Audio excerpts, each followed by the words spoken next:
হবিগঞ্জের 4টি আসনের সবকটিতেই জয়লাভ করেছে বিএনপি। জেলা রিটার্নিং কর্মকর্তার কার্যালয়ের সামনে থেকে জানাচ্ছেন প্রতিনিধি আলামিন খান। আলামিন খান, আপনি কি জানাবেন আমাদের? সর্বপ্রথম কিন্তু 4টি আসনে বিএনপি বিপুল ভোটে তারা জয়লাভ করেছেন। হবিগঞ্জে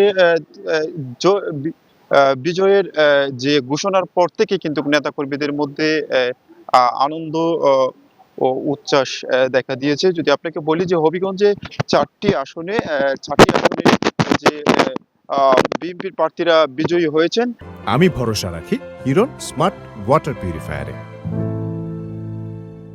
তারা কিন্তু বিপুল ভোটে তারা বিজয়ী হয়েছেন এবং হবিগঞ্জের যে আহ, আহ, হবিগঞ্জের যে নেতাকর্মীরা রয়েছেন, বিএনপির যে নেতাকর্মীরা তারা কিন্তু গত রাত থেকে এখন পর্যন্ত তারা কিন্তু মিষ্টি বিতরণ করছেন এবং তারা কিন্তু তাদের যে বিজয়ী যে নেতা তাদের সাথে দেখা করছেন এবং কথা বলছেন। এবং বিশেষ করে যদি আপনাকে হবিগঞ্জের 2008 সালের পর থেকে আসলে কিন্তু বিএনপি কিন্তু এখানে এভাবে কিন্তু বিজয়ী কখনো হতে পারেননি।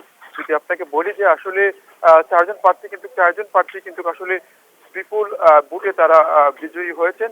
যদি আপনাকে বলি যে হবিগঞ্জে 1 ডাক্তার রেজা কিবরিয়া এবং হবিগঞ্জ 2 ডাক্তার সাখাওয়াত হাসান জীবন এবং হবিগঞ্জ 3 আলহাজ জিকে গৌস এবং হবিগঞ্জ 4 ফয়সল চৌধুরী।